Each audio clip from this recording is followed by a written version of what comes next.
to the Candy Colored Studio.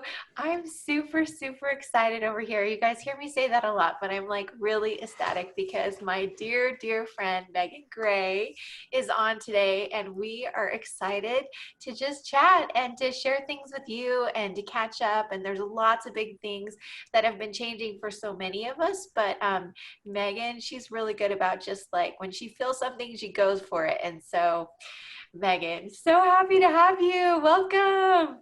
I'm excited to be here. Thank you for having me on. I feel like we talk like this all the time, but it's never like this. True confessions, Megan and I talk quite a bit, but we haven't got to talk the last few weeks because I feel like there's been a lot of transitions with school and yeah, I don't know. I mean, maybe we should dive into that. Why don't you tell us a little bit of background about you, your family, maybe even school this year, what it looks like.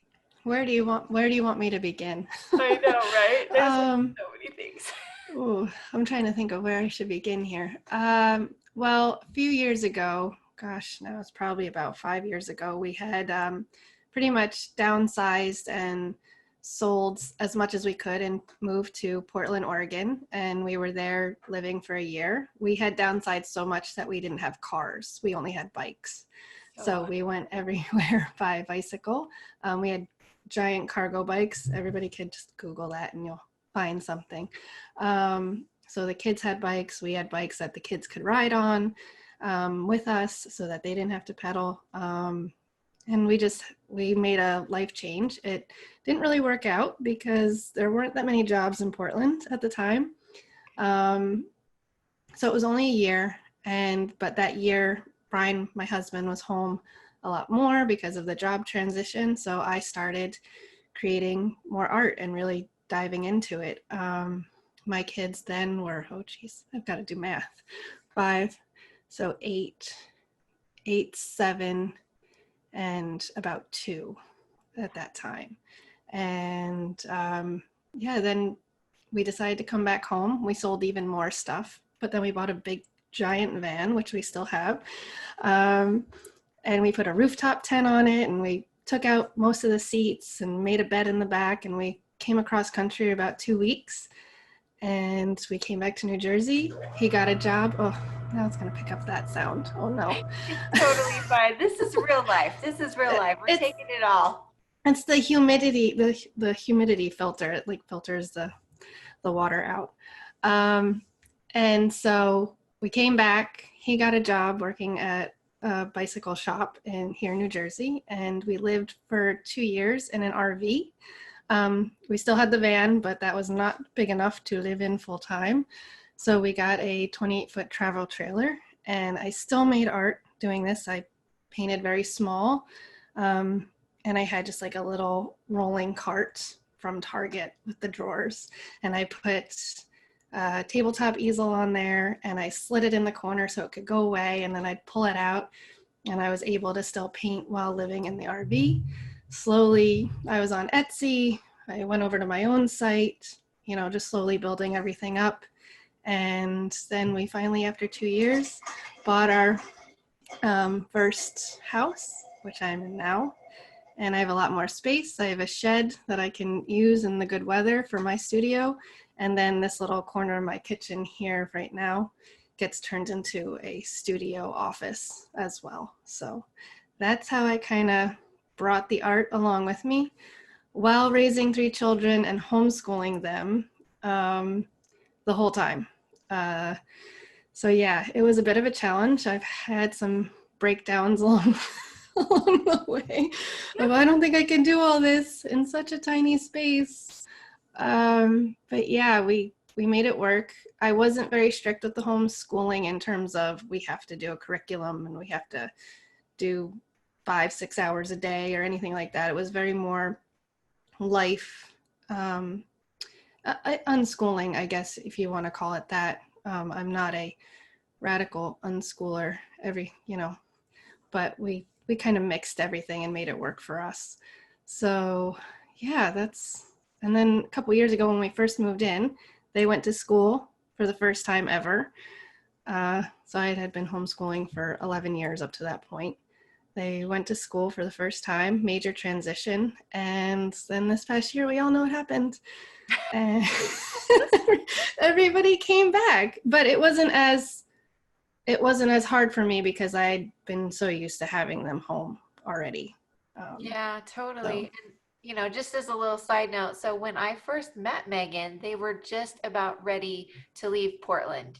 And I reached out to her. She had been sharing about other artists on her blog, and I had been reading all these interviews and catching up with her art, and it was amazing. And so I reached out to her, and literally, you guys were like on your way. I can't remember, it was like a week or two before you left, and then we kind of caught back up when you made it across the country. And it was such, I don't know, it was really comforting to me because we were homeschooling at the time, and I was just like you, like just trying to do little bits of things. I think I painted more small things at the time, trying to, like, I think the twins were living in my studio because they were babies, and so they slept in the studio, and I created in there and they slept in there, and we just kind of made it work. And so I think that that was one of the things that really impressed me so much about you, is that everything that I was doing, I felt like you'd just taken it to the next, like the furthest extreme in the best way possible. And you guys were thriving. And I loved seeing little snippets of when you were in the trailer, or the RV, excuse me, and you'd be out and about and you'd be painting outside. The kids would be playing outside, and you guys really learned to just like embrace that outdoor living. And I loved your philosophy of homeschool. It was really nice to just get to know another family doing something similar but in a whole new way. And the fact that you are still creating art amidst all of it, and beautiful, beautiful art. So that's kind of when Megan and I met. And then we've been, I think over the years we've gotten closer, but it's been really, really fun. And I think too, Megan and I, our kids went back to school about the same time. And so that was really fun to be able to do that together. And then, of course, people have had a few breakdowns. Like during the pandemic, we're like, they're coming home. And what's it going to be like if they never go back again? And Megan is way braver. And she just like took the plunge, and they're back in it, and they're doing some awesome stuff. And anyways, it's been really great. And I think that it's also been a really great life lesson for me, that friendships, it's really nice when you're kind of on the same journey, but it's a deep friendship, and it's a very special friendship when, even when you don't take the same path, you're totally there for each other, you understand each other, and you just support each other, right? absolutely. So And we haven't met yet in person. yeah. one It's day, crazy. one day it'll happen. One day it'll totally happen. It's so crazy because my daughter was supposed to come out to dance last summer, and it didn't work out. And then we thought, oh, for sure, we'll do it this summer. And we just found out last week that it's not happening. They're not going to go to New York. And I'm like, I'm Yeah. going to have to come up with another reason to come see Megan. But yeah, yeah. Yeah. So, New York okay. is definitely crazy right now. It's a crazy Oh, town there. right? No, yeah. Like one of my friends, Kelly Syme, who I think that I introduced you guys Yeah. to each other on Instagram, she and Alan rode their bikes through Manhattan maybe last weekend. And I mean, when can you do that? I Yeah. mean, we had another friend Well, who you can, but you might die. yeah, that's what happened. Like one of the girls that she's more of she's an artist, cartoonist, but more of a poet. And she got hit by a bus and was Oh, like out of commission for a while. oh my So gosh. yeah, how when has there ever been a safe time in our lifetime to drive through Manhattan? Uh, But now, right? yeah. I don't even like drive. I don't drive into Manhattan.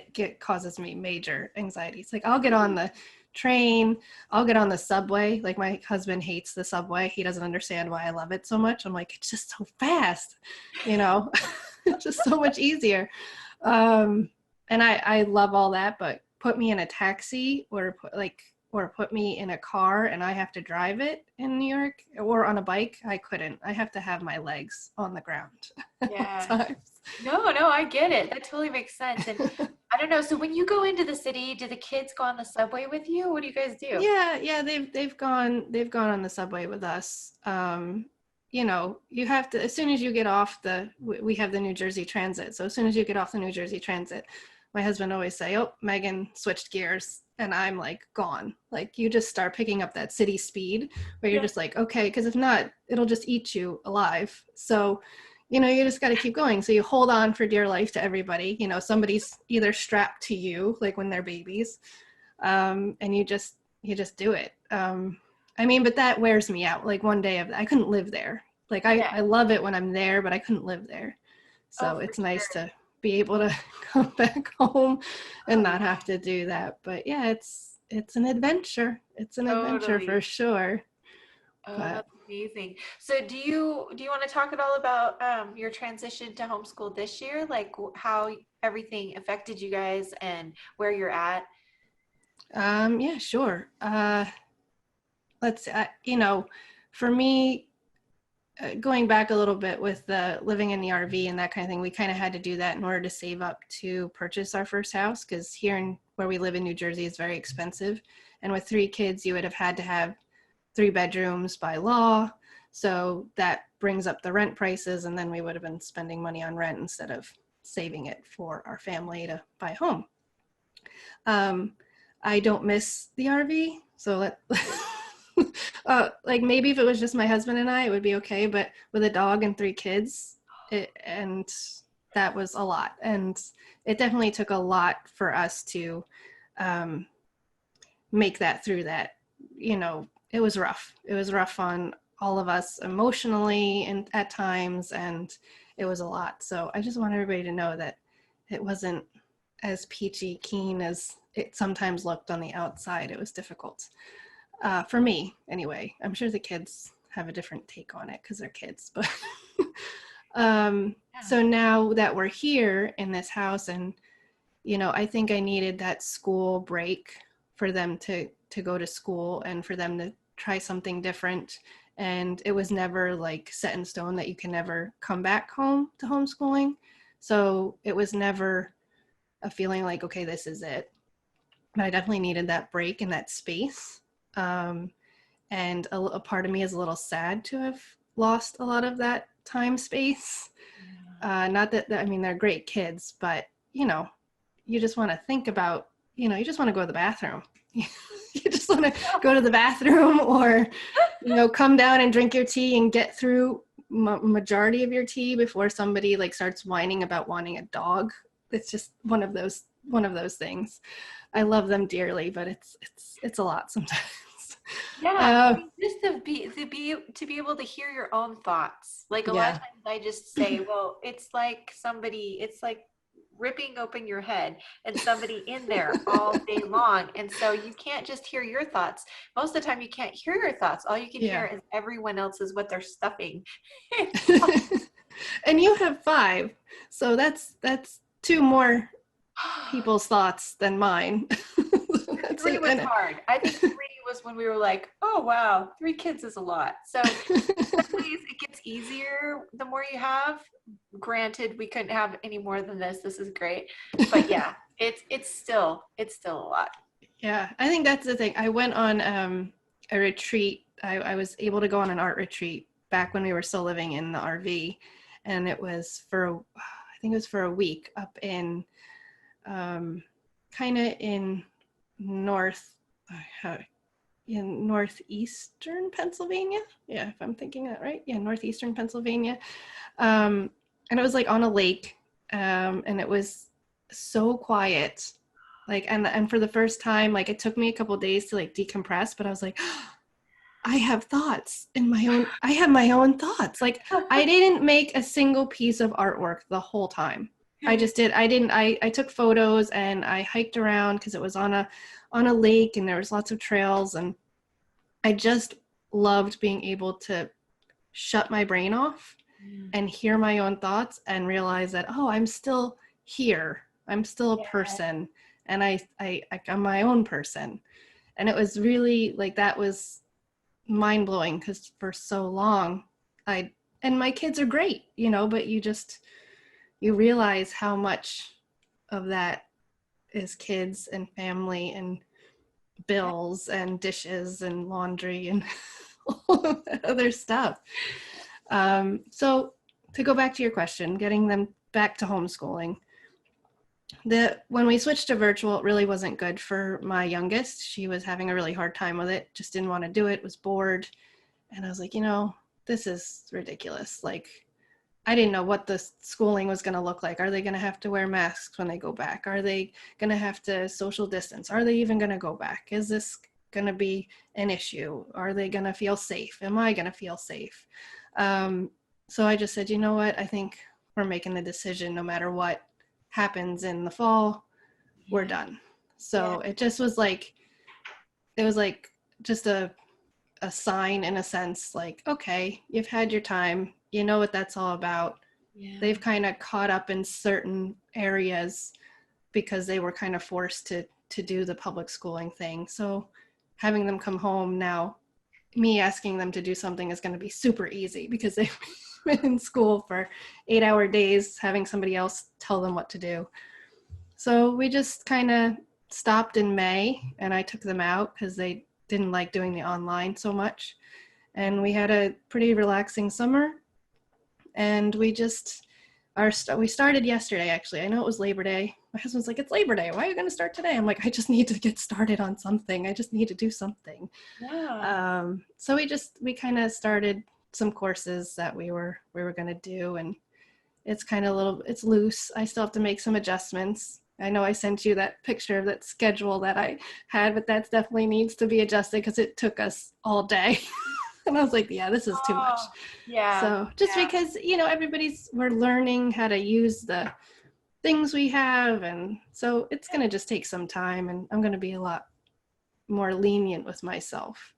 So I got to put more time in there for painting and doing my own thing as well. So Totally. Well, I think that's so smart because I think that the one thing that was consistent in our homeschooling was that we were constantly evolving.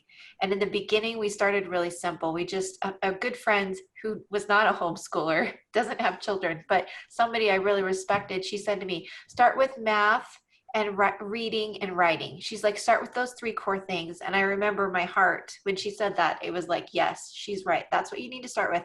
And then when I felt like we had a handle on that, then we added a subject. And then when we felt comfortable, I added another subject and kind of tweaked our schedule as things happened. And then, eventually we decided, oh, they're really not into Latin. Let's drop Latin.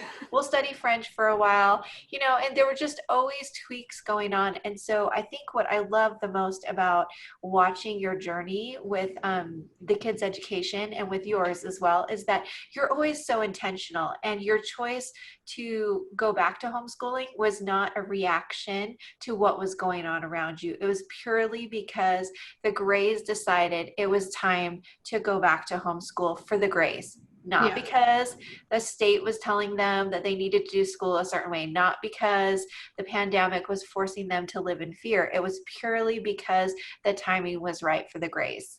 And I definitely, I think a lot of people, as people close to me, think that I make quick snap decisions because they don't see all the stuff going on for days and days and hours, and the questions that I ask the kids and the questions and the conversations that my husband and I have. So like when it was time to put them in school, it did feel a little rushed because I only had a certain amount of time to sign them up and get them in for the beginning, but that had been ruminating for months and months, and we had been talking about it, and I felt them out, and I knew it was going to be hard, and it was going to be a transition for all of us. But yeah, like some people think, well, you just made that snap decision. And I'm like, no, I really didn't. It's always been there. We've always been having the conversation. So when it came to the homeschooling, it was like every night, I'm like, how do you feel about this? What would you feel if you don't go back? Like, would you be upset? What's the biggest thing that you would miss? The thing is about now is that the thing that they would have missed the most would be seeing their friends. And right now, nobody can see anybody. And a majority of their friends are doing virtual full-time anyway. So it's not like they're missing going into class and hanging out with their friends and seeing them. And they're all still they still see each other at the playground and all that other stuff anyway now. So they're not losing what they would miss. Yeah. So that's made it easier. And when it comes to making those decisions, it is very much a whole family decision. And we know that sometimes it's going to be hard and sometimes it's not going to be what everybody wants. And, sure, I would love to be able to send all of my kids to the private school of my choice, but that's not our reality. So we have to work within that reality for ourselves. And we are notorious for being outside of the box, salmon swimming upstream. So I don't think anybody is surprised by anything that we decide to do at any point in time. So. Oh man, no, I love it. I love it. Well, I'm excited to see how, just to see how it plays out this year and to watch you guys grow and learn together, to see how your art is influenced by these changes. And I know deep in my heart that it's going to be a good thing. I don't want to cry, but I feel it really deeply. And I just love you guys so much. And I know that as long as you keep the priority, to stay close together as a family, then you guys can do anything and just keep being those salmon. So I scream.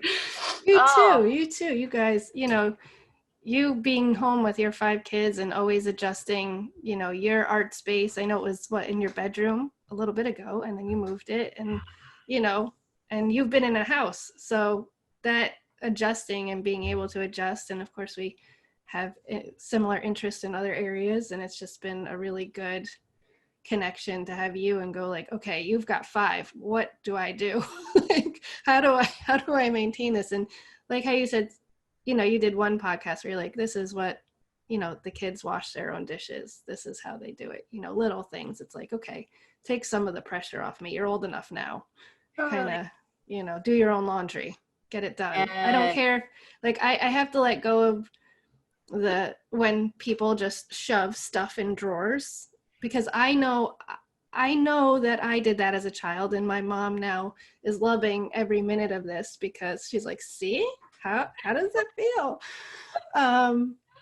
But I'm just it's fine as long as it's away, as long as they have clean clothes, as long as it gets done, it's fine. And I just learned to slowly let go of little bits of control that aren't necessary. Yeah, and I think that really is one of the hardest things about being a parent. It really is. And not just being a parent, but being a mom, because I think that we've grown up in this society where there's all these unwritten laws of being a mother and these expectations. And a lot of them we put on ourselves, and we think we have to do all these things. I remember somebody saying, I have to go clean my child's room. I'm like, why are you cleaning their room? Oh, wow. Should I be cleaning my kid's room? No, I'm not going to do that. It makes you second guess yourself. You're you just see somebody else who has a really, really clean car, really clean. And you're wow, is my car really dirty? Should I be cleaning my car more often? It's not that dirty, but it definitely is a little, it doesn't have stuff in it, but you just start to see other parents and how they do things. And then you're okay, but if I fuss over this, then what am I not doing for myself? Exactly. And that's the big thing. It's my husband and I are really good at sharing the tasks, and he's also a very clean freak when it comes to things. I'm a little bit more easygoing, but oh no, are you there? Yeah. Can you hear me? You froze. Oh, sorry. And now you're frozen. Hopefully it'll come back. There. Katrina? Yeah, let's see. You froze. Still recording. Uh-oh. Why is my connection unstable? Can you hear me at all, Megan? There. Oh, okay. I can hear you now. Okay, good. Right. Yeah, it's okay. We'll just Did I freeze? So I have to tell you, we're having almost hurricane weather out here. So it could be my internet. It's 40 something degrees today, and yesterday it was 85, 90. Really? Oh my gosh. I know. Yeah, it's 43 right now. It's 43. Wow. Oh my gosh. Is it raining?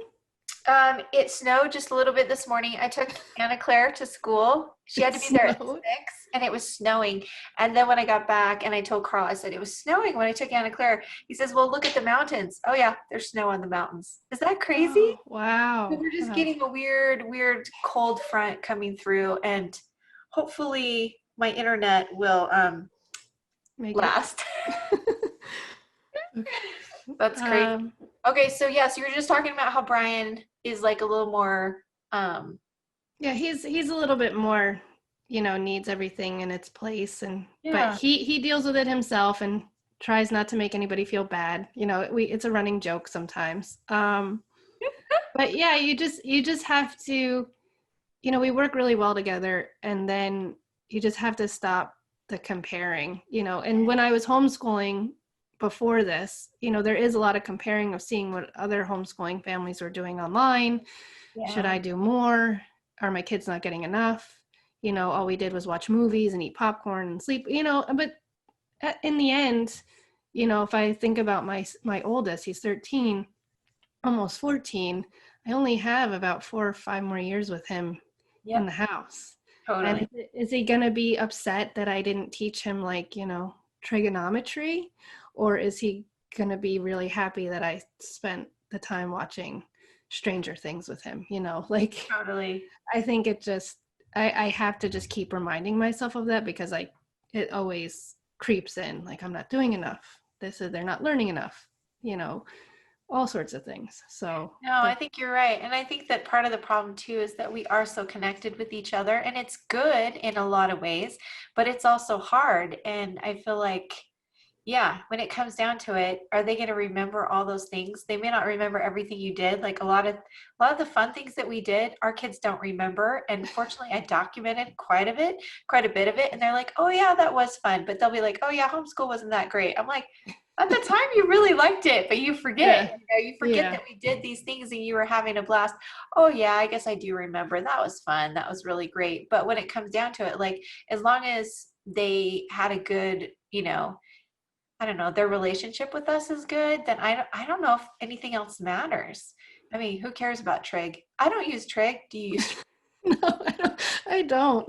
I didn't even make it that far. I barely passed algebra. So, you know, Brian is the math guy. I'm trying my best, but I'm definitely not the math the math I know person. whenever I have to do math, I'm like, oh geez, because I enjoyed it when I was younger, but I just don't do it very much anymore.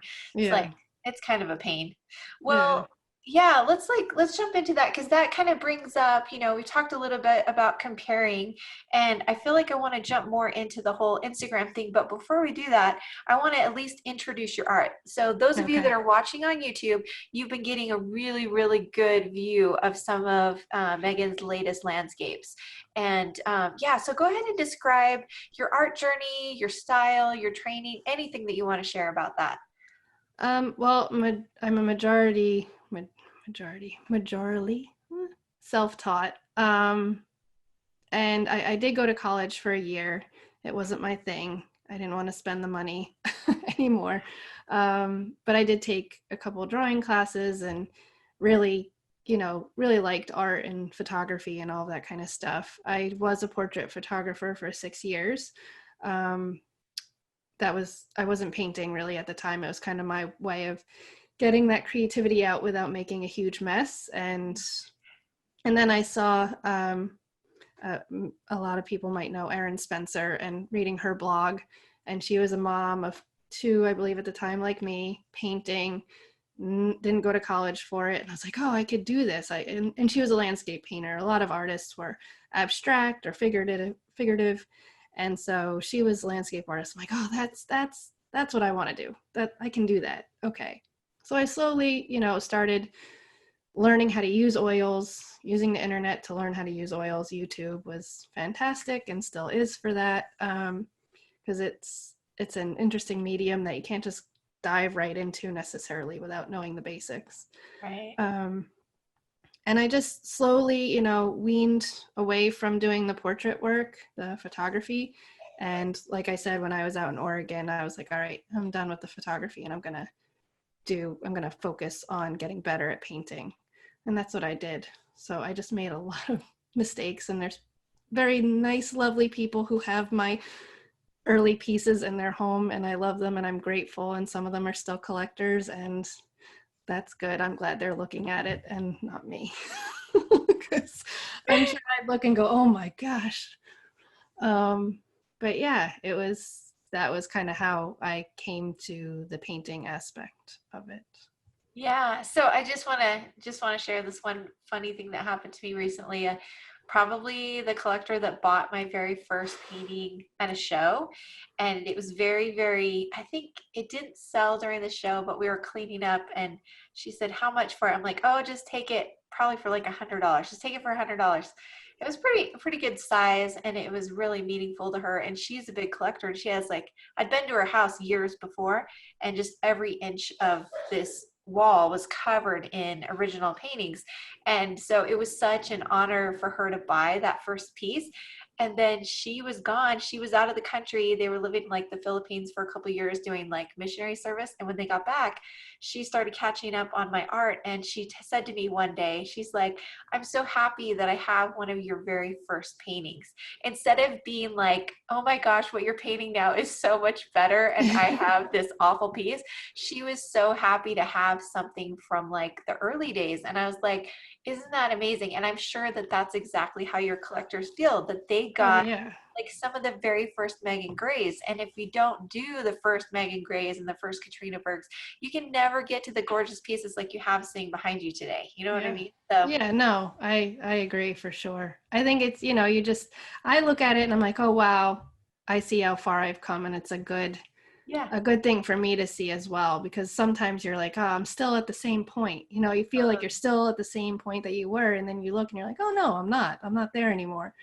And same with photography. I started out a certain way and then slowly went to a different, got more and more mature with my work.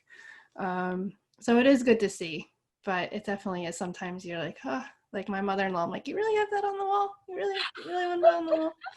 Yeah, okay, all right, you love me, I get it. Okay. Keeping us humble over here. No, no, it's good. It's good. Well, so okay, so going back, so obviously, you started throwing your stuff out there on Instagram. A lot of us were starting to, really connect with people, and I shared how we met and how you were doing these artist interviews, and that's kind of how we became friends. But also, you've always been so good about connecting with other people and just making the artist path feel so much less lonely for me, but for so many other artists. And Megan's the type of person, for those of you that aren't following her, you need to be getting on her email list. And I'll tell you why, because Megan took a huge leap. So I want to say, when did you start you were doing at one point like 2 or 3 interviews on Instagram a week. Is that right? Back back Was that your back in May, back back? in May, I kind of got into doing the live art chats on Instagram. And with Instagram, I do want to point out that back in Oregon, that's when I basically first hopped on Instagram, and I sold a lot of pieces in the beginning through Instagram, and I didn't have that many followers. Right. Um, it was the start of it. A lot of them were people I knew from the biking community that I had, connected with, and just the surrounding area, and being on Etsy. So, and Instagram still, if I was on there, would be a major driver of sales and connecting with customers. So I don't want to knock it, because it is a very big help, and it was a very big help in the beginning for me. Obviously, it has changed over the past 5 years and how it handles everything. Um, but it was a big help with that, for sure. Yeah, and going back to how you so consciously made that decision to go back to homeschooling again, and how you had talked about that. You and I had talked about it for a long time before you made that decision. Same thing with Instagram. So Megan and I would talk quite a bit about just things changing on Instagram, the feelings, the way we felt. My husband Carl, he totally has gotten off Instagram. He'll get on every once in a while just so he can add something for his work, feed, but he just deletes it. And he was talking to our oldest the other day about it. And he said, Dad, why aren't you on there? Don't you love seeing all the sport highlights that show up on your Instagram? He says, yeah, that was great, but I didn't like the way that it made me feel. And I think that that's a problem. And again, we don't want to dock Instagram. It's not necessarily Instagram, it's their fault per se, but there is a lot of comparison that goes on. There's a lot of miscommunication that goes on. Like, I don't know, tell us all your thoughts and tell us like the whole journey, because I guess a spoiler alert, as you can tell now, Megan's not on Instagram anymore. And so when you want to follow her, you really need to just get on her email list, check on her website from time to time, and yeah, jump in and tell them all the It's like the old days where like I'm finding myself like bookmarking blogs and people's websites or signing up to their email list, so I know what's happening with you because of your email list and that kind of thing. Um, so I was doing when the pandemic started, I kind of was like, oh my gosh, like everybody started jumping in on that. I've got to start teaching online. I've got to make an online course. I've got to do this. I've got to do that. And I was like, maybe that's what I should do. And I knew in my heart I shouldn't. I I needed the energy to be with my kids, and I'm a person who, if I output too much, I get very like I'm drained. Like I said, going into the city one day, I'm drained. My energy just comes out. I can do it. I can go to an opening. I can do a show. I can go out and be with a bunch of friends. But as soon as that's over, I need to, restore myself with downtime. And Instagram was, all of that input coming in from everyone, and politically and pandemically and art wise, I loved connecting with the artists. I mean, I've met in person so many artists now because of Instagram and have learned from them and connected with them. And it's an amazing tool for that. But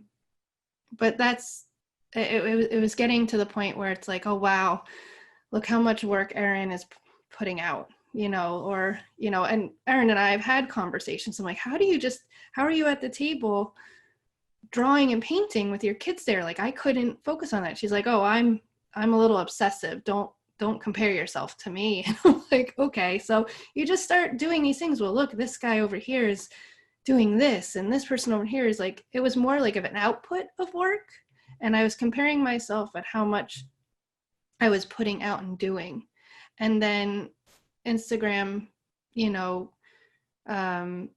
feeds the behavior of, I need to post every day, or I need to post a couple times a week. I need to respond.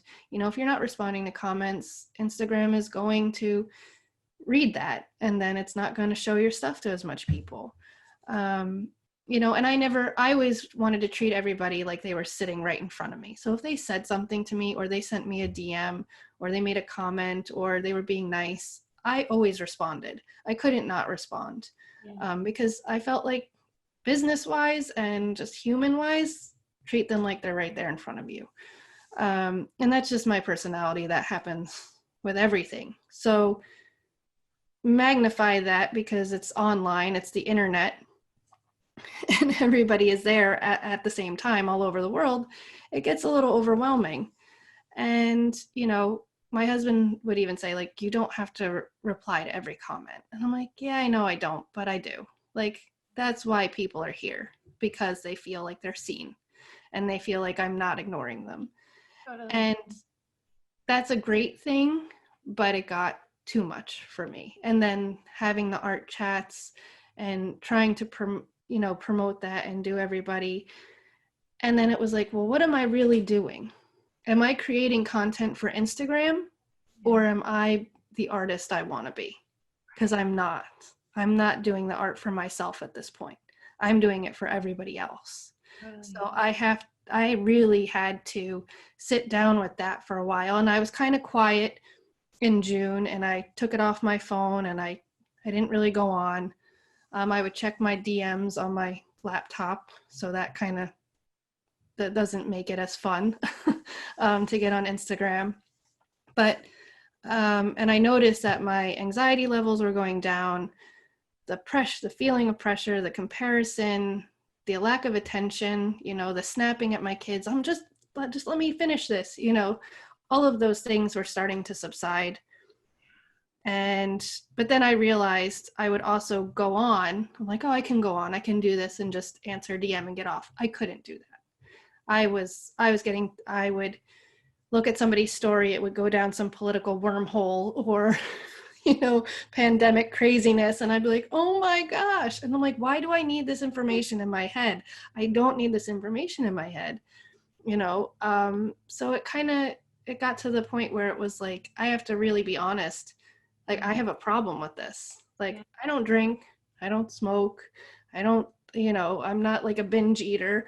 But when it comes to social media, I have I can't necessarily just leave it alone. Yeah. So it's an all or nothing. And I really had to really go, okay, I've got to get rid of this. And I worked for 5 years at building, what was it, 7,000 followers, which a majority of them never saw anything anyway. Instagram doesn't show them anything. And it was like, oh, what am I doing? What's the point? Like, I wanted the art to, the art is for other people, but most importantly, it had to be for me. Like, why am I doing this? So I really had to let go of that part to see what was really important. And it's just like, what's really important with the kids when it comes to, are we watching something together, or am I being a drill sergeant and going, get your math done? It's like, am I going to be a drill sergeant with myself and create content for Instagram, or am I going to learn to let this be a positive, fun thing in my life? Because it was becoming work. And I have my dad's tendency to be a workaholic, and that's not always so good. So I needed to really look at that, and I really needed to shift that perspective. And it's been great. I haven't been painting as much. I paint when I can, but there's not the pressure. Like, even when I'm painting, I'm like, oh, I should take a picture. And I'm like, well, what am I going to do with the picture? Like, what am I going to do with this picture right now? I'm not going to share it anywhere. Like, why do I need to take a picture? It's like going out into the woods. How many times have we gone out and I've taken pictures because I need to post on Instagram, or Facebook or whatever? We don't need to see what other people have for lunch, or if they went out into the woods. Like, go out into the woods and have a good time. Yeah. I'll take a picture of it. I love it. So that's really, and it's all, you start to notice that habit. I took my email off my phone. I have YouTube on my phone, so sometimes I'll, when I'm bored, I'll scroll that and watch something. But even that, sometimes I know, okay, I'm gonna have to take YouTube off my phone for the week or whatever. But you start to realize what I'll grab my phone now. I'm still in the method of grabbing my phone and going, oh, there's nothing for me to do here. Yeah. Put it down. And I know it's going to take a while, because it's so like ingrained in us now to pick up the phone when we have a moment where nothing is happening. We fill it with that. Totally. I'm like, oh, I got to stop. I've got to stop filling it with the mindless scrolling. Yeah. I'd be really surprised if those of us getting to hear your experience have not experienced that to a certain extent. And as with anything that we talk about here on the podcast, like, I like to have people share these things, not because it's the only way for people to do things, but so that you can listen to your heart. And as you listened to Megan share all those things, what was your heart telling you? Was your heart telling you that you could also relieve some of the anxiety and stress by doing what? Maybe you don't need to do it exactly the way that Megan has done it, but start small and start with whatever your heart is telling you. And that's totally, it's just amazing. I think that for me, Megan, when you started to make your exodus, which obviously it was a good exodus, and we should talk about that too. But I looked at myself really hard, and I've done this multiple times throughout my Instagram career. And I said, okay, I literally need to get on, do what I need to do, and get back off. And if I can't do that, I need to take a more, a stronger, make a stronger choice, right? And so it's been good, but the last couple weeks have been hard because I did have shows in my open house, and I had people messaging me and DMing me and commenting more than usual. And it was like, it was really starting to show on like my anxiety level. And I even had a gal direct message me for my address, and I didn't see it until after the open house. Oh And no. horrible, but at the same time, I had a huge, like, I emailed her, I sent her a direct message, I left her a comment, and I did what I could, and then I let it go because I'm like, you know what?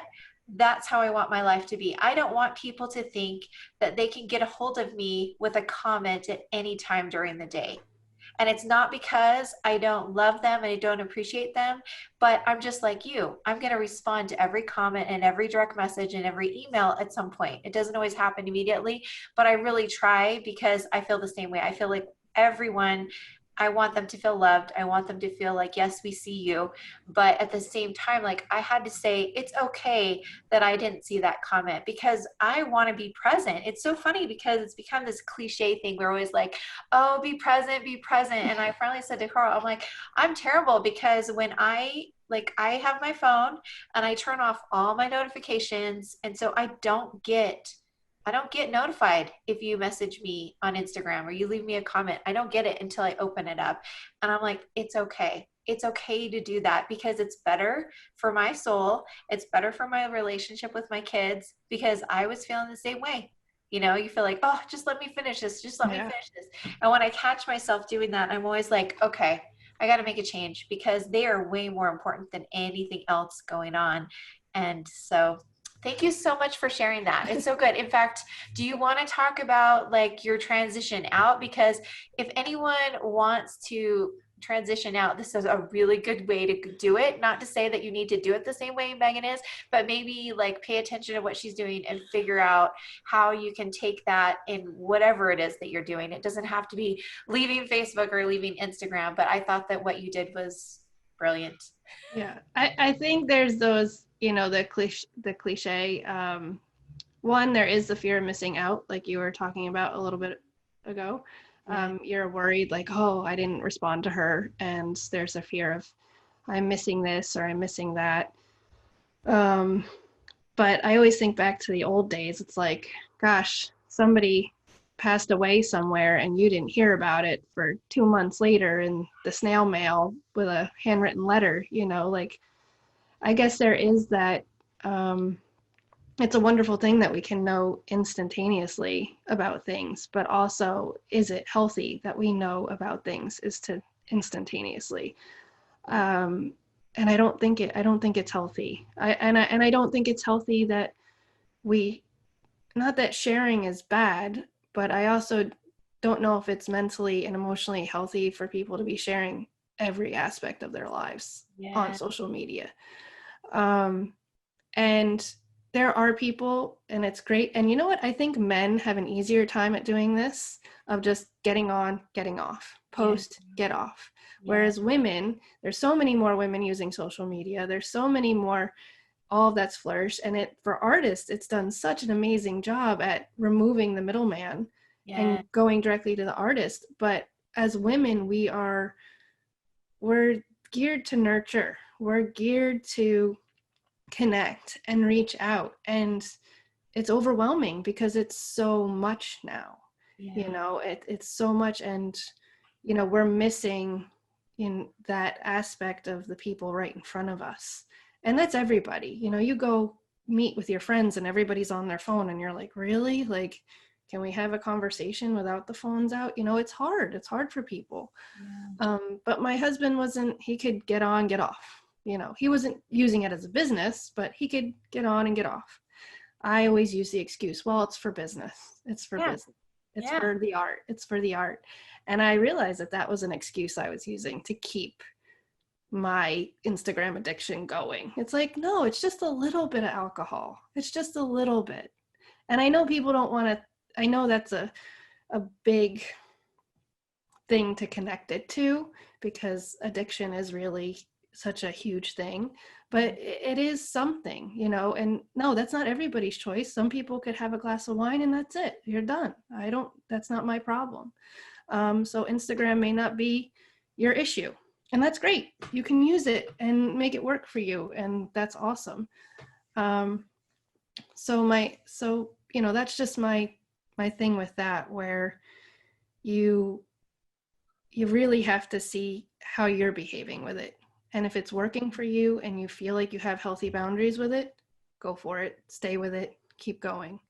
For me, that wasn't the case. And I don't bash anybody for using Instagram. And for my exodus, I'll preface this with, I don't know if my exodus would have been as good if I hadn't have built my Instagram. Yeah. You know what I mean? So it's kind of hard for me to sit here and say, you don't need Instagram, you don't need Facebook, when those things were what made my portrait photography business go. They are what made my art business grow. So I can't say don't do those things. Right. Because I don't, and back in the day before social media, sure, you could get people in a better way. Like, it was easier to get people to be on your email list or find your website in other ways. So now I don't know if that's really how it would work.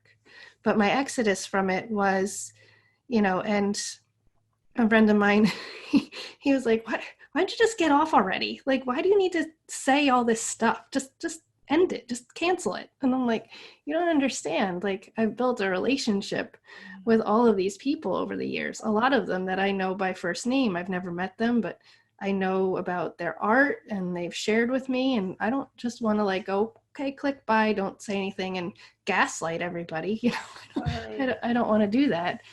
So I took a week and I just kept telling people, get on my email list. This is why I'm leaving. I did a live Instagram. I did a post. I would do stories, and I would just remind people like, hey, I really loved being here, but it's time for me to say goodbye. And it's time for me to move on to different things. And I would just encourage people to go to my website and sign on to my email list. So that's what I did. Did everybody do that? No. Everybody who did that, are they still on there? Probably not. I don't know. And are they seeing it? You know, there is still, you know, winds up in spam folders and all that kind of stuff. But it brings the control back to me. It's in my hands. I don't have to, it makes me more conscious about what I'm talking about in my emails and less just doing something to post. Just Totally. so it's more trying to think of the word, you know, just more intentional. Sure. More intentional to bring information about my art out to people. And I've started putting more blog posts on my website. Cool. Not regularly, but they're there. No, it's great. Well, and so I do have a question. Like, I think a lot of people say, I don't have time to do an email list or I don't have time to do a blog. But do you feel like the time that you now spend on those two things are so much less than what you were spending on Instagram? If you have an Apple iPhone, no, we're not plugging them here. We're not giving them any ad credit. Turn on your screen time and let it measure your screen time, because it'll tell you how much time you spend on Instagram, and it's eye-opening. I turned it on and it was like, wow, Yeah. 5 hours a day. Right? 6 hours a day when I was posting and or doing a live or whatever, you know, like you turn that on, you're like, oh my gosh, this is where I'm spending my life in a virtual world. Yeah. It's not real. Let's face it. It's not real. It's not, you know, everybody's doing their highlights. Nobody's, you know, some people are more real than others, but even that they're kind of using to gain the followers. You know, it's not real communication. It's not real life. And there I was spending all, you know, we get mad at the kids like, oh, why are you playing your video game so much, you know? And it's been cool that they've been able to play with their friends throughout this whole pandemic and still keep that connection. But at the same time, it's like, you're living in a virtual world. Yeah. So am I. I was living in a virtual world. Totally. I was sitting there on Instagram scrolling, and doing all that stuff and spending hours a day doing it. Hours. And just turn the screen time on and Yeah. let it show you how much. Because Yeah. then you'll be like, wow, okay. Totally. So I think I've gotten two emails from you Yeah, since this all that's went it. down. And I know you took a little break, which was so smart.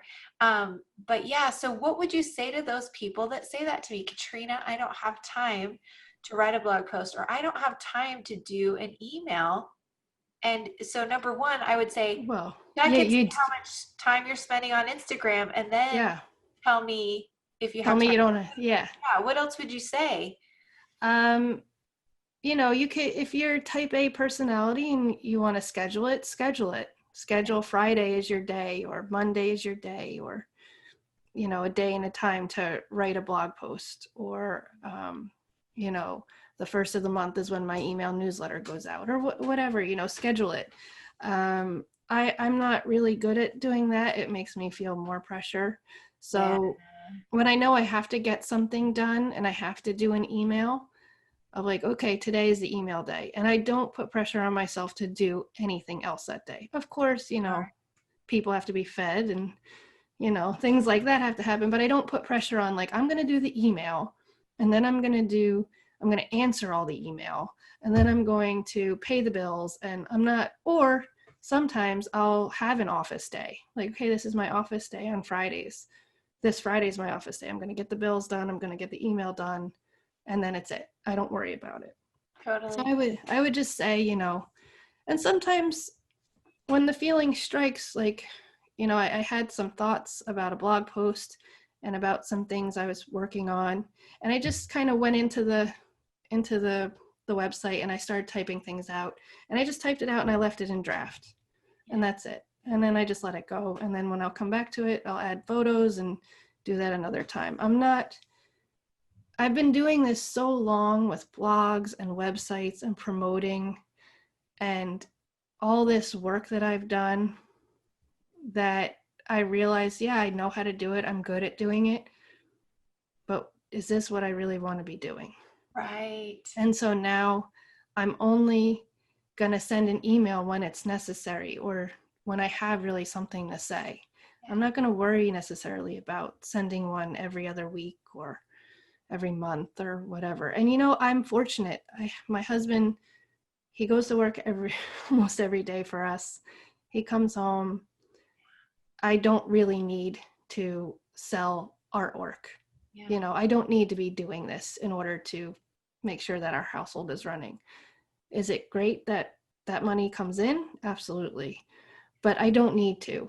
Yeah. And I really, if you do need to, then I would suggest, scheduling that time for yourself so you get the work done, but Totally. also make sure you have healthy boundaries with it. Yeah. Get the calendar out, schedule that day. That way you could just kind of forget about it. I remember my fifth grade teacher. I was like, I go to bed and I just keep thinking about things and I worry about things and I don't know if I can. I have a hard time getting to sleep. And she told me, she goes, whatever you're worrying about or whatever you need to get done, have a little sticky note.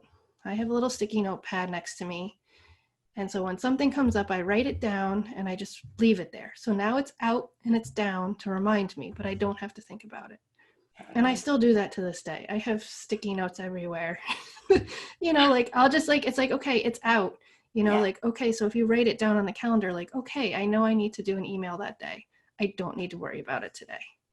So So good. it's just like that kind of little stuff that you could do to just not feel like you're so overwhelmed. Because I would feel like I've got to do all the things right now, and you don't. And it Yep. still happens. You just got to keep reminding yourself. More sticky notes. I know that's my thing. I have like a note in one of my Google Docs, and it's just a to-do list. And sometimes there's a more important to-do list that goes above it, and sometimes the other to-do list gets pushed down a little bit. But eventually, if it really needs to get done, it'll Yeah. happen. But I think that you're right. Just taking it off of it's just like taking off of our mental plate Yeah. and just putting it somewhere really helps. Really helps. It really does. Oh, well, so good. I loved all the things that you shared. And I think that it really gave so many people, just so many of us, things to think about. And again, I just say, listen to your heart. Let your heart teach you whatever it is that you need to do to make changes. I made some really hard choices this last week, and I'm gonna be doing the podcast a lot less. I'm not going to announce my membership, my candy club anymore. I'm not going to like open and launch it. I'm just going to, if someone really wants to come in, I'm going to let them in, and I'm not going to worry about promoting it, because I think there's just so many things, and then there's some other things I've had to give up, and it was hard. It was hard to give those things up. But I think that, I was feeling a lot of the same things that you were feeling with Instagram. And, sometimes we just have to stop giving ourselves too many things to do, right? It's Yeah. okay to let go of things. And it's probably better to let go of the majority of the things in our life. Well, we like to be distracted. And you and I have talked a lot about inner work and that kind of stuff. And I realize I still have a lot of inner work to do, especially when it comes to my childhood and all of that kind of stuff. And I could use it as a distraction. I could use my art as a distraction. I came to the conclusion the other day. I was like, I looked at my art and I'm like, there's never any people or buildings. There's never, I know that. I know I'm an introvert, but I think it has a lot to do, and I tend to go a little darker. I like it, and that's not usually what the galleries want, but I go a little darker because I feel like I am dealing with this abandonment feeling as a child.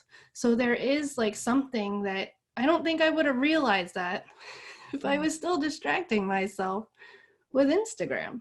Right. It's like I'm distracting myself from really, what is this trying to tell me back here? Not, like, not that I don't think that's beautiful or whatever, and there's beauty in everything, but okay, well, why aren't I putting any Yeah. people? Why don't I work on figures? Why don't I? Because there is that kind of, like, I was alone, and there is like this, there's beauty in loneliness, there's beauty in solitude, there's beauty in quiet. And I guess I'm trying to find that, Yeah. trying to bring that out. Totally. So there's a lot. I mean, I've been reading like crazy. I've read multiple books. I got through another Jane Austen book. And it's been like, wow, like it slows you down. It's like, oh, okay, like I can really soak this up and do this and get to know myself, and see my habits with my kids. Yeah. Okay, I'm doing this with my youngest. I'm not having as much patience here. How can I fix that? And when you're distracting yourself with all the outside stuff, you can't see that as much. And I'm not perfect, believe me. I'm the first person to tell any of you that I have moments of freakouts and breakdowns, and everybody melts down in this house, at least once a week. Us um, too. Us too. it's like I am not a perfect specimen. I am just human, and I'm trying to figure it all out. But you can't do that when you're distracting yourself. Yeah, it's So true. We just really can't. And yeah, amen to all of that. I feel like I found myself doing the same thing. And when is that to-do list and that busy schedule? It's not just Instagram, but it's other things. And I think you're right. Once you take away Instagram, then you see it in other parts of your life, and it's so much more noticeable, but it's also easier to fix. Once you fix yeah, one of them, you can fix the others, and you feel like you can finally progress. And like you were saying, just deal with things that we need to deal with that happened to us a long time ago that we didn't even know how to deal with it. So Katrina, yes, are you recording this? yes, Is the record button on? yes. Can you not see Okay, it on yours? it's not on mine. Okay, I just wanted to make sure because I just. Oh, I know. So that happened to me a couple interviews Okay, back. Cute Polly Jones. I didn't know if it was recording. I never saw the okay, recording button, but I can see it right now. So we're just okay. hope. We're gonna hope.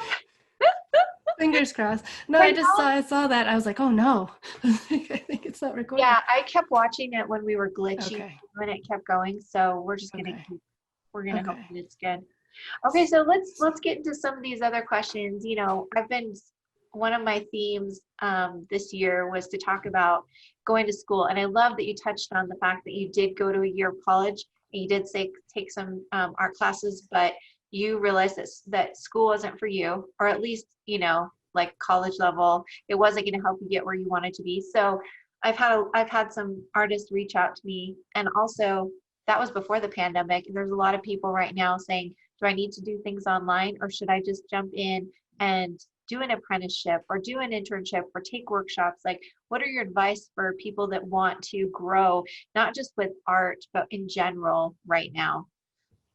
I I don't like, again, I'm a salmon swimming upstream. Um, I don't think college is necessary. I think if you want to be a doctor, or if you want to be a lawyer, or if you want to be a psychologist, or anything to that extent, you need college. You need the degrees to, get jobs and that kind of thing. I do not think for anything art related, creative writing, painting, drawing, that you need college at all, especially now. I don't think we ever really needed it. Um, but that's just my take on it. I think it's, if you have the funds and you're not taking out debt Yes. and your parents have it, go for it. It's probably a great experience. You'll learn a lot. Will you learn about selling art? Probably not. I've heard lots of things, and you're probably not going to learn about selling art. Um, but are you going to learn a lot of technique? Yeah. But can you learn a lot of technique at an atelier, or workshop, or on YouTube? Yes. It comes down to motivation. My two instructors that I had at school, um, the one instructor for my drawing 2 class, he's like, we talked about you, me and the other drawing instructor. I'm like, really? Why? Why did you talk about me? He's like, you have the talent, you just don't have the motivation. And I'm like, yep, you're exactly right. Like, I'm not motivated. Yeah. And it wasn't until I had kids that I became motivated. And Right. even now, I'm adjusting my motivation. I'll call it adjusting my motivation. Yeah.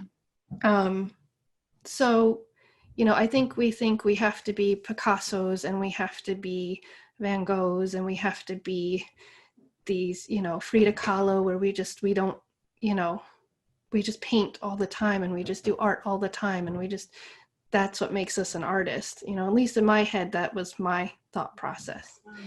And it's not true. It's false. We don't have to go to school for it. We don't have to win awards for it. We don't have to belong to any special clubs for it. Every time you enter a show, not knocking shows and not knocking everything, but $35 every time, you know, Yeah. put that $35 in a savings account and then go take a really awesome workshop in France. Totally. You know what I mean? Like, like, you want to be a better artist, or do you want the accolades? You have to really go with that, and I think that's just, we've been taught to go for the accolades, go for the degree. This will make you worthy. This will make you successful. But really, that has nothing to do with it. Right. It's not anywhere near it. And I had gotten into art school twice. And the second time, I was with my husband, and I were engaged, and he was like, all right, I'll move up to Massachusetts. I'll go, no problem. But it was all riding on my dad, signing the dotted line for the federal parent loan, and by the time said and done, I would have been almost 100 grand in debt for art school. Oh my God. And as much as I was mad at my dad for going, I don't think you should do this. If you screw up, I'm disowning you, which he says he didn't say, but he said it. Um, it was actually a gift. It wasn't a gift very well wrapped, Right. but it was a gift, Yeah. because I would still be paying for it. I would still have been paying for it. Totally. So I'm just, and I knew that a majority of the people that got art degrees became teachers. And I knew I didn't want to teach. I didn't want to go into a school system. I didn't want to be a professor. I did not want to teach. I didn't want to own a gallery. I didn't want to really work. Now I would work in a museum. Oh my gosh, now I would like love to work in a museum. But I just, that wasn't my goal at the time. And so I knew that I was like, yeah, okay, I'm glad I didn't do that, because that's not what I wanted to do. And the second time I went for my interview, it was so funny. The guy interviewing me and looking at my portfolio had went to the art school. And I just looked at him. I said, so you're working for the school to pay back your student loans? And he just looked at me and goes, yeah. And I'm like, that's not what I want to do. Yeah. I don't want to work here to pay off my 4 years here. It's just not what I want to do. And so I didn't do it. And I was like, I tried going to the community college locally, and I was like, oh, this sucks. I don't want to do this. Why do I have to take algebra to be a fine art major? That drives me nuts. Like give me a class on how to like measure and make my own canvas, like something else. Like, don't make me take algebra. Stop it. Like, all I need is to know how to price my work Yeah. and how to charge tax and Mm-hmm. my accounting, and most of it's online anyways. And so, Yeah. yeah, Yeah. no, there's so much goodness in what you shared. And I think that it's whatever it is that our listeners or their children or people in their lives that are considering right now with their choices, whether you want to go down the artist route or you want to do something else, I think that what Megan shared was so invaluable because, again, ask yourself, I'm going into debt, but what's going to happen with this debt? How am I going to pay it? How am I going to pay it off? And do I like that route of paying it Yeah. off? And then, just think about, what am I going to do with that art degree? Or what am I going to do with that degree in whatever it is? And how does that fit into my life journey and my life plan? Because, I think that we were just fed this simple, go to school and you'll get a job. But for a lot of us, we have to make our own jobs. For artists, it's hard. Like Megan says, they don't teach you how to sell art. They might teach you how to go approach a gallery, but that doesn't give you a job. That doesn't give you the means to pay back for school. So just think long and hard. And when it comes down to it, again, listen to your heart. Your heart will tell you what your path is supposed to be. And Megan, you clearly, the not so beautiful package that your dad gave you and listening to your heart led you right down the path for you. And I think you're right. There were plenty of us that went to school that really enjoyed it and we learned a lot. But I think that looking back, I think it would have been fine if I would have gone a different route and I would have gone straight into creating. I don't know if I was ready to do that, if I was ready to stand my ground. It took a lot of courage just to get where I did with my schooling. And so again, I mean, everybody's journey is going to be different. But if as you listen to Megan, if it resonates with you, follow your heart because it knows better than any of us. Well, I think another thing is too, my yoga instructor, I became a certified yoga instructor right before I had my oldest.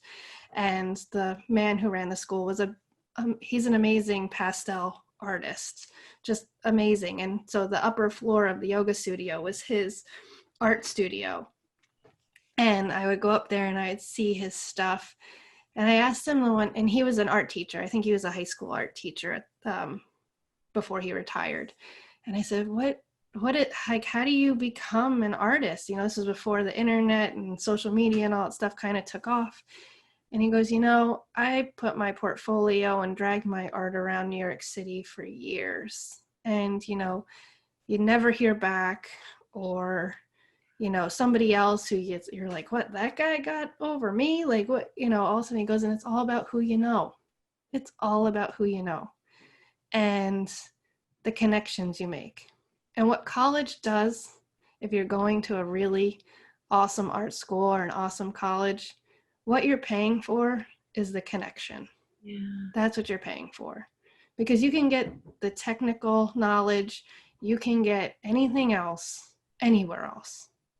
Practice, keep doing it over and over, get books out of the library. If you have the motivation, you can do it.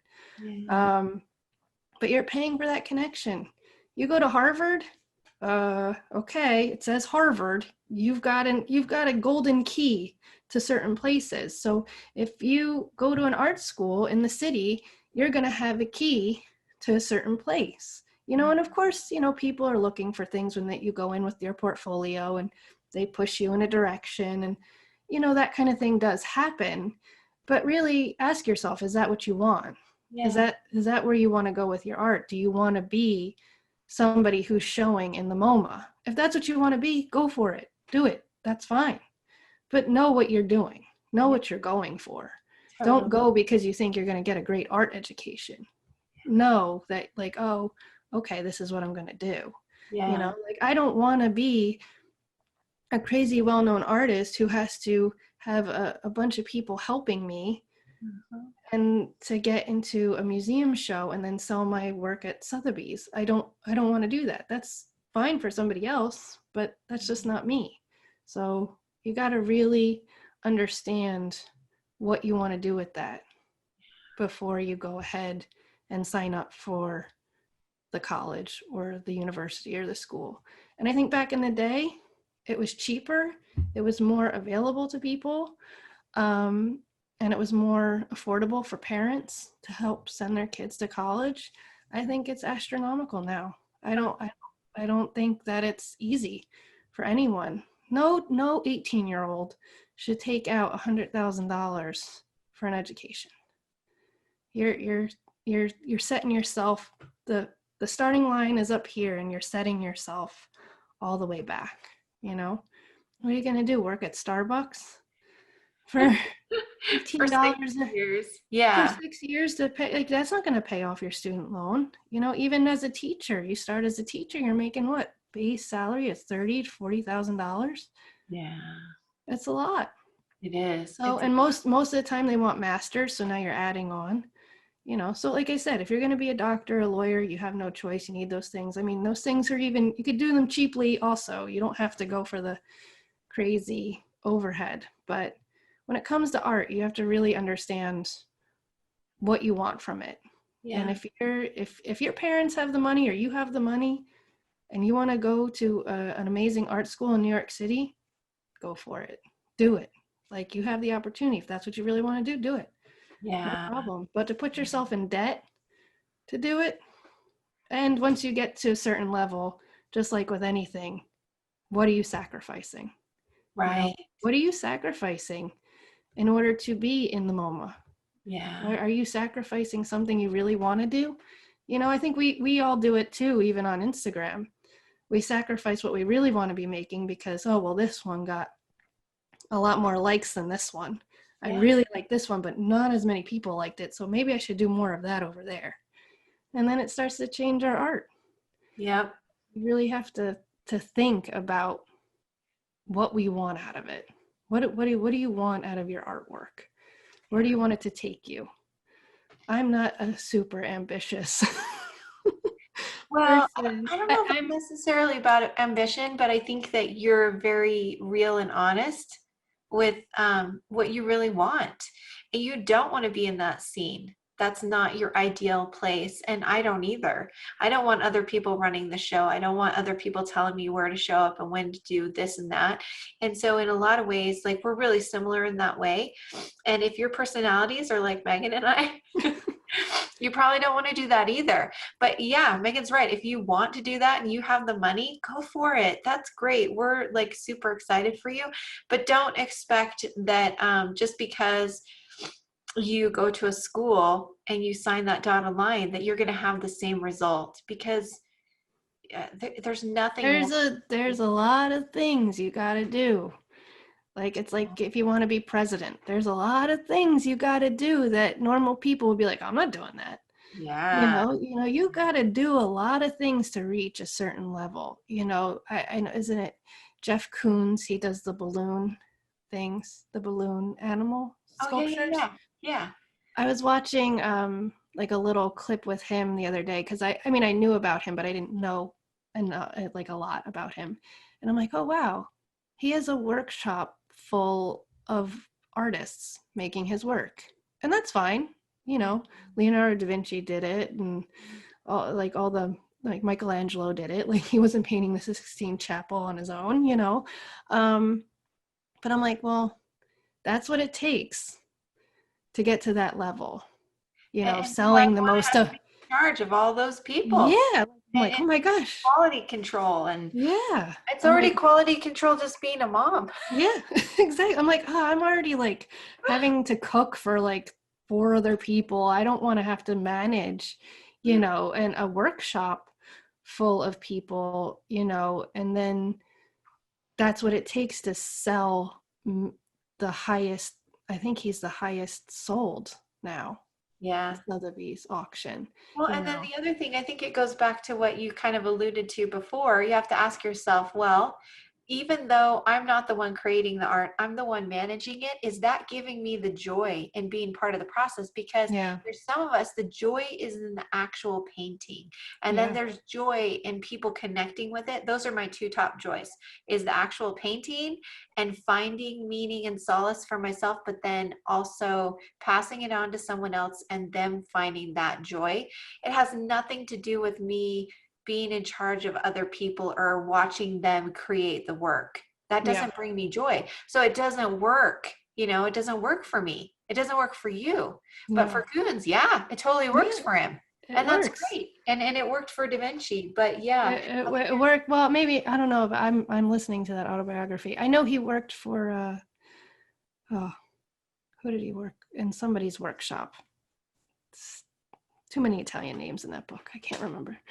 Um, but yeah, he worked for, you know, like Botticelli and all of them. Like they had people helping them, and yeah, it was a workshop, and that it was a business, and that's fine. That's cool. It has to get something, you know. Who's painting all those churches and all those things? You know, somebody's got to do it. yeah, Um, but it's like, is that what I wanted to do? I right. didn't. That's not what I would want to do. I, like you said, I have fun moving the paint around. I don't have fun managing people or managing or promoting my work on Instagram. You know, I have fun connecting with people and watching them connect with my art, but I don't have fun. Like it's hard work. It's work to write the email. It's work to do the blog post. It's work to go somebody to come up to you and go, what does it mean? And you're like, I don't know. It's just what came out of me. Like, Yeah, it's yeah, like, I'm totally. like, what does it mean to you? Just throw the question right back. It's like, I don't know. It just came out. It's just fun. It's fun. Well, I think this is giving us a lot of food for thought. Again, you know, consider what it is that you really want and what is your life going to look like with that path, and do you have the resources to get you there? Yeah. And if you are unsure about anything along the path, go back to square one and really think about it, and don't allow just the pressures of our society to make you go down a path that you really don't feel is right for you. Take the Yeah. path that's meant for you, right? Yeah. And there's so many amazing artists who offer lessons and workshops, and now more than ever there's online stuff. You know, I'll be taking charcoal landscape drawing class with Robert Wellings. Oh gosh, I hope I got that right. I'll send you it just in case I didn't. Yeah, yeah, yeah. Because you know everybody on Instagram through their art, and then you don't remember everybody's name connected to everything. Totally. And now I'm not on Instagram, so I can't check. Um, um, but yeah, and you know, it's just a quick online course, um, and I'm excited because I haven't taken anything for myself really. It's been all trial and error. It's been watching videos. It's been seeing some people paint in person. It's been that kind of thing. But I didn't have, you know, that foundations. And I don't necessarily think you have to have the foundations, because I found that's probably why I didn't go to art school, because I'm like, oh gosh, I don't want to do color charts. Please don't make me do that. Like, I don't want to do that. I'm lazy. I don't want to do the color charts. Please don't make me draw a skull. I don't want to do that either. You Yeah. know, classical drawing, like, oh, I drawing one and drawing two. My teachers were great, but I was like, oh, I don't want to do this. Totally. Totally. But you know, there's so many amazing people teaching out there. Take a workshop, Yeah. Find I, somebody you like and go see what they're doing, and email them, ask them questions. yeah. It doesn't hurt. Sometimes you'll get responses, sometimes you won't, but Sometimes you won't, and that's okay because that's okay. not everyone feels guilty about it, like Megan and I. Yeah, not everybody will feel And guilty. we learned that the hard way. Okay, let's talk a little bit about what are some, we've talked a lot about giving things up today. We've talked about making hard choices. What are some things that you've had to give up to be a mother artist? Mm. Sanity? Is that one? No, I'm Yes. kidding. Yeah. My sanity. That what's funny is that shifting right now for me, because I am letting go of the idea of what does it take to be a successful artist. And is, for me, art has always been, you know, I went to an arts high school and I was in the commercial art program for a little bit. And I've always been drawn to fine art, but it's never necessarily like, oh, I'm an artist. I don't know how to describe it.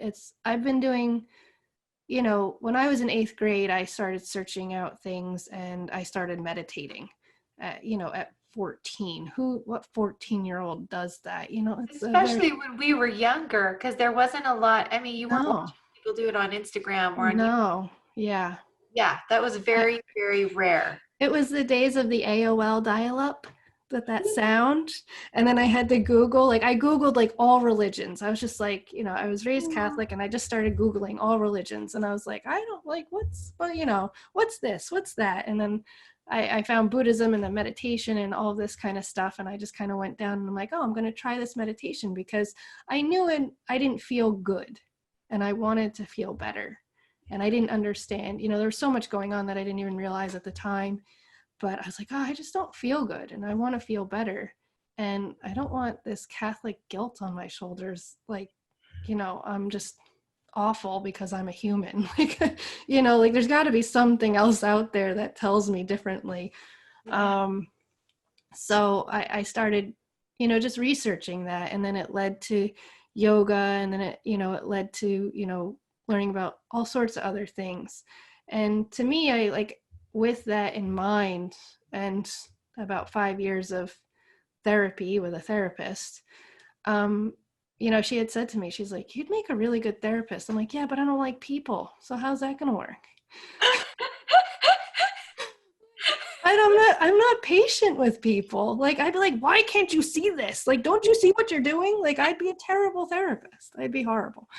But she's like, no, you would work through it. And then I'm like, yeah, I don't want to pay for the schooling. yeah, Um, but like that inner work and that self-knowledge and all of that kind of stuff, you know, that's always been kind of the top of my priority. yeah, And being a good parent, whatever that means in my eyes, and not traumatizing my children and not, like, is my marriage in a good place? Those are my top priority. totally. Um, and with the art, I'm really at a crossroads as to what I'm getting out of it. Like, Yeah, what does it really mean to me? yeah, Um, I've kind of backed out of doing gallery shows and things like that. Not that shows are really happening right now anyway, so it was very easy. Like, yeah, I'm not going to do that.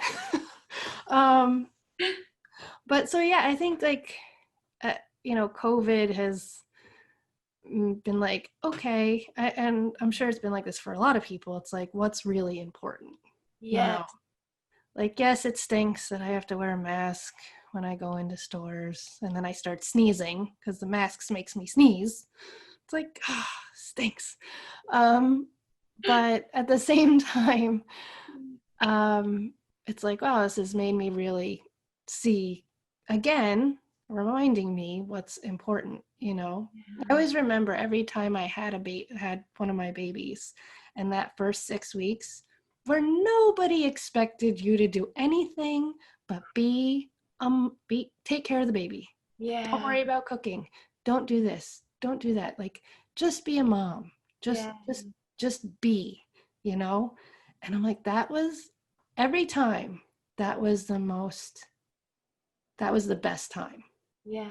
Like, it was like, okay, I can just be. It didn't really happen with my first son, but with my second and my third, especially with Ellie, my third, like that 6 weeks, I had like 6 weeks and then I had to do a wedding. I was photographing a wedding and I had booked it before I knew I got pregnant. So I was like, oh no, I've got to do this wedding. But I had 6 weeks and I'm like, I don't have to do anything else but be Yeah. a mom. Yeah. And it was like all the stress, and it sounds silly, like, because being a mom is stressful, but it was like the pressure to be something else lifted. Because and that's the thing, it's like the pressure that, obviously society puts pressure on us, but what pressures are we putting on ourselves? For so long I was like, I can't be an artist because I didn't go to art school, I didn't do this, I don't have this training, so it was always these pressures. So when it comes to being a mom, what do I give up? I give up the control of the drawers. Do you put your, you know, because it'll drive you nuts. It will drive you crazy. I give up the control of everything being completely spotless, like, um, I give up the control of, like, okay, we're not feeling it today with learning this. We need to do this, or we need to just go outside. We just need to be outside, giving up that control. And I think now I'm giving up more control of what I do with my art than I am with what I do at home with being a mom. Yeah. Like, because being a mom to me just is, that's just what it is. It's being, it's what has to happen. It's the present moment. You're not in the past, you're not in the future, you're right here, right now.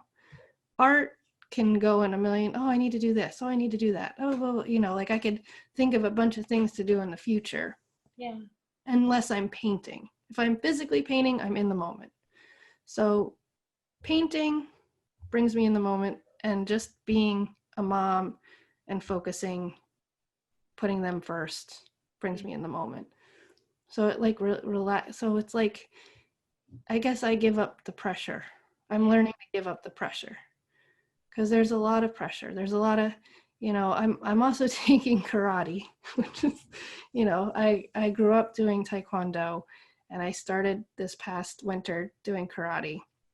And it's so interesting coming at it now from a mother feminine perspective, because it's a very masculine thing.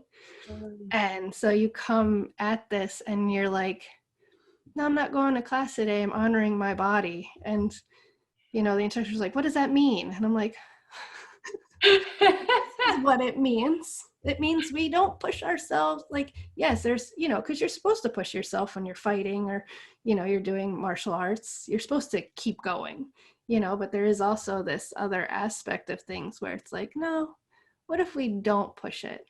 What Yeah. if we don't go too far? What if we know when to push and we know when to let go?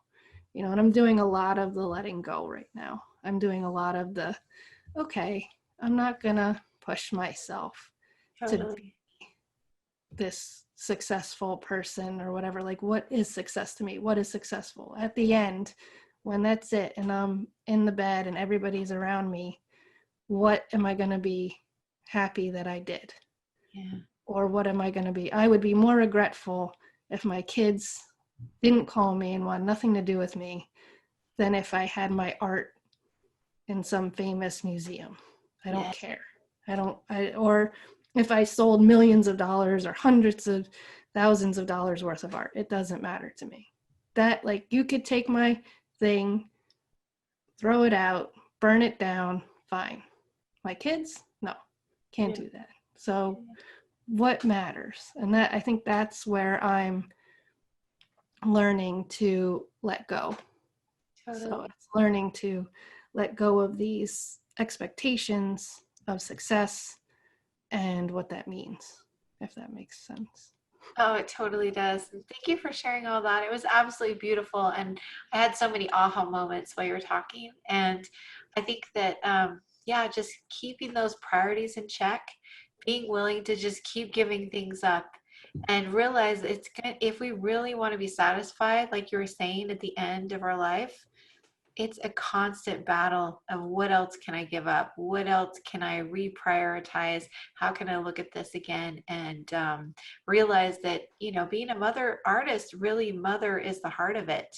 And just Yeah. taking those 6 weeks of that pre, you know, the little baby phase and using that throughout our life and using the art to, I don't know, just make us better, but realize that the core is that motherhood. And yeah, thank you for sharing that. That was really, really great.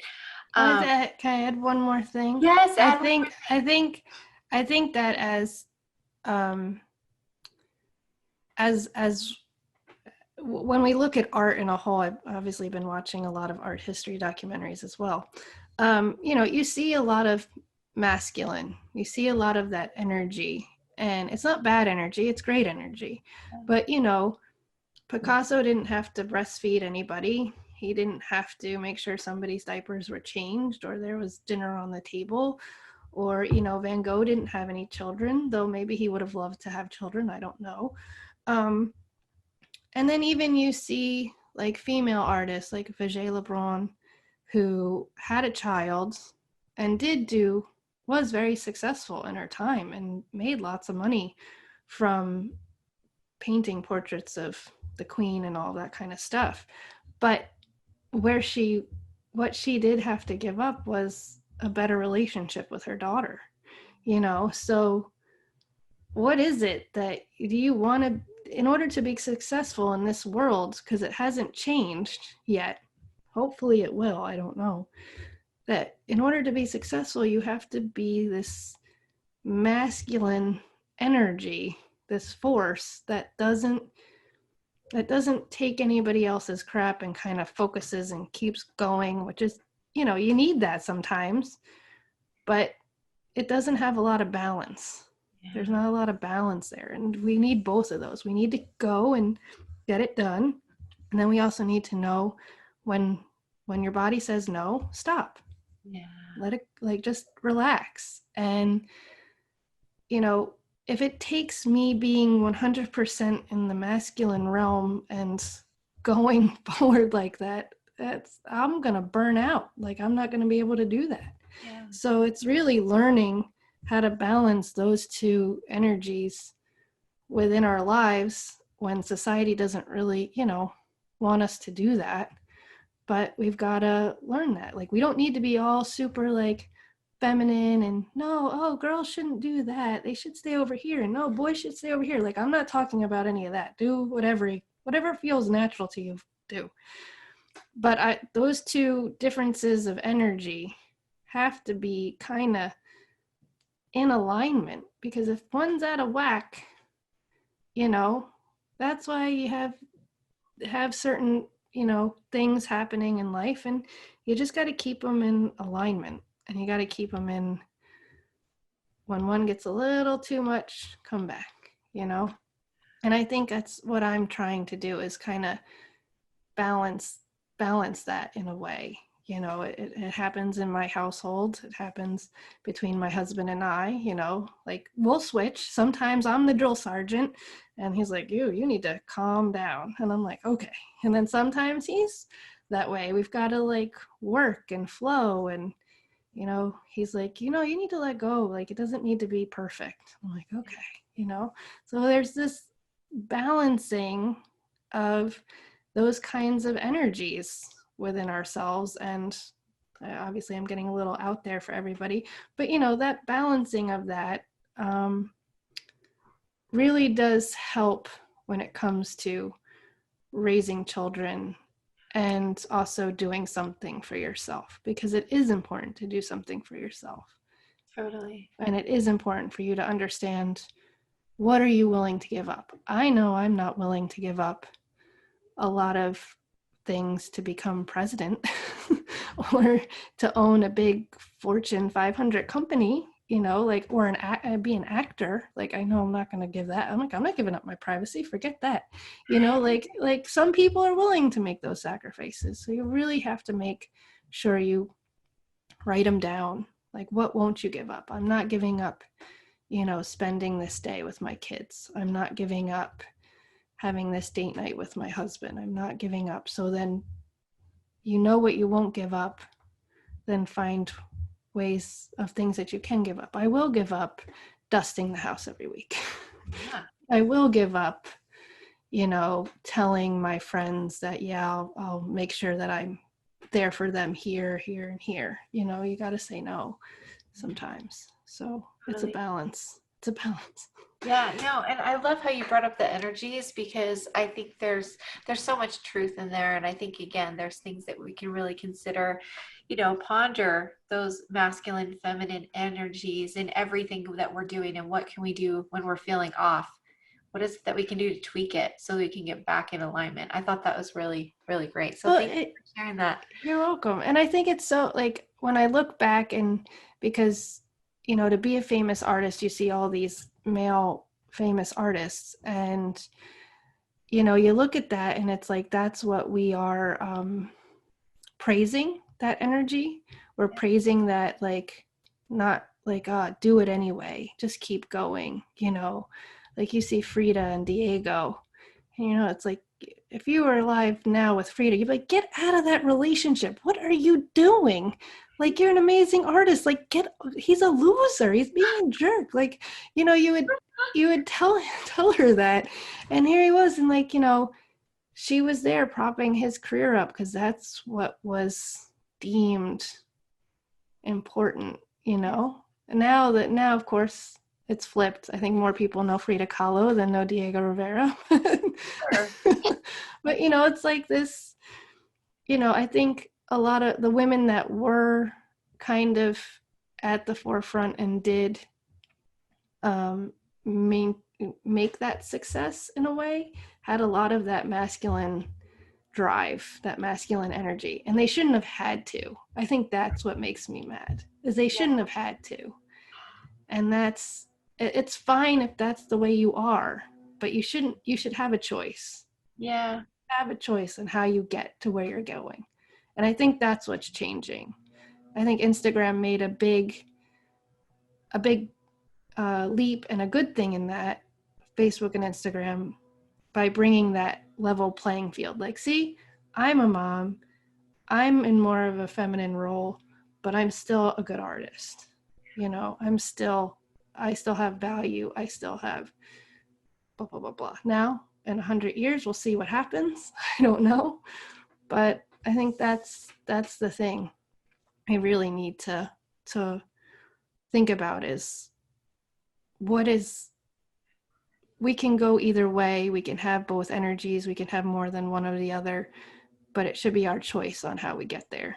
And I Yeah. shouldn't have to do things like a man in order to get into the MoMA. Oh, You know for what sure. I mean? Yeah, like, you shouldn't have to do things in a certain way. Not saying that you have to be doing things like a man to get into the MoMA. I'm not saying that. But, I shouldn't have to do things Yeah. like that and step on people and be something I don't want to be in order to reach where I'm going. Yeah, and I think that a lot of things that I think our generation has really been striving for is authenticity. And I think that's exactly what you're saying, is that Mm-hmm. how can you reach your goals as a mother, as a spouse, as a friend, as an artist? How can you reach those goals and find joy in the work that you're creating and still be authentic? Do it in an authentic way that feels true and right to you. And I think Yeah. that you're right. I think we're on the cusp of being able to achieve that. I think that there are a few people that are finding it, but there's still a lot of work that has to be done. But I feel that hope. I feel that hope that it's that there's a way to do it, and it might take us a while to figure it out. And I think that all these choices that you're making, Megan, are also giving so many of us hope that yes, I can be true to who I am as all these things and still find joy in being an artist and being a mother.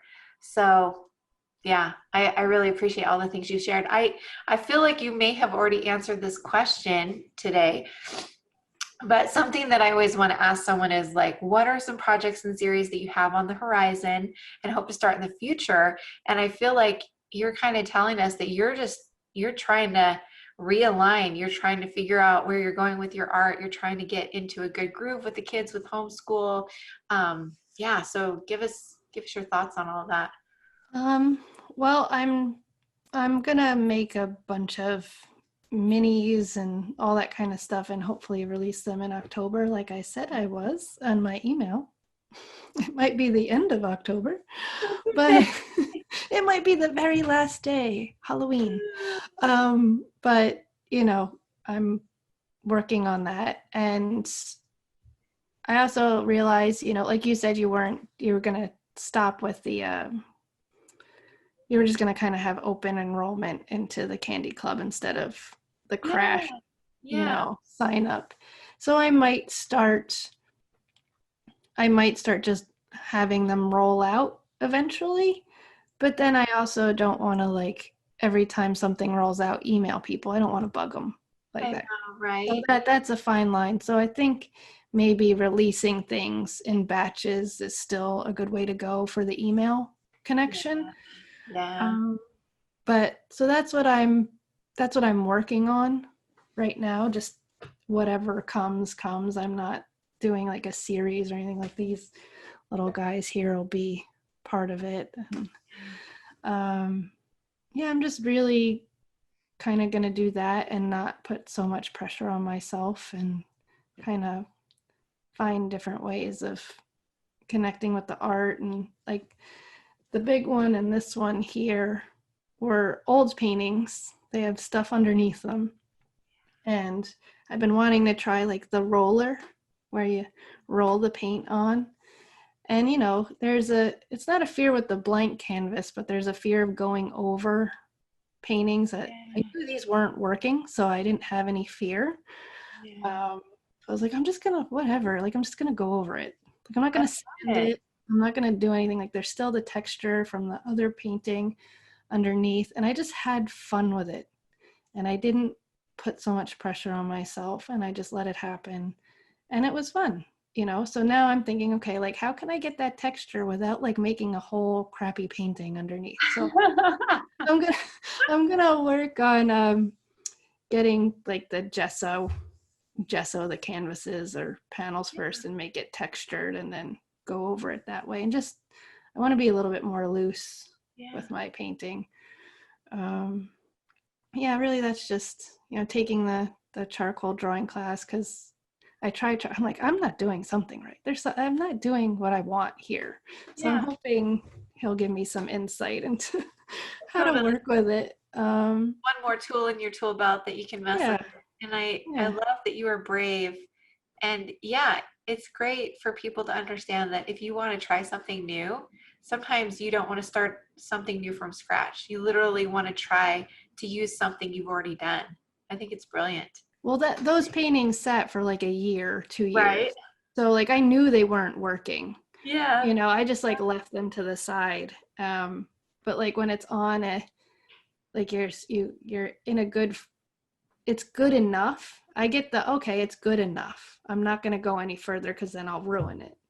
And so I'm trying to go past the, well, yeah, it's good enough, but what happens if you go past the good enough?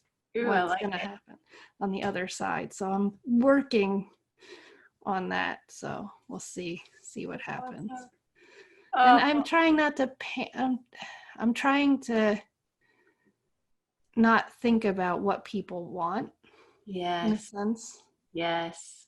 That's a Just figure trying to out what change your that. next step of the journey is, not what Yeah. people want. That's Yeah. totally invaluable. And again, I think that we could all look at our art practice and just things that we're doing in our lives, whether it's mothering or being a friend or in our jobs or whatever. And yeah, why am I doing this? Yeah. What is my why right now? It's good stuff. And that's the part of art school which I think is good, because I think they really make you think about your why. They Yeah. really push you for the, why are you doing this? What is the meaning? And sometimes that can go too far. It's like, all right, not everything doesn't have to mean something. Like, it's art, you know, like it's cool, it looks good. um it's fun, like let's keep it fun. Yeah.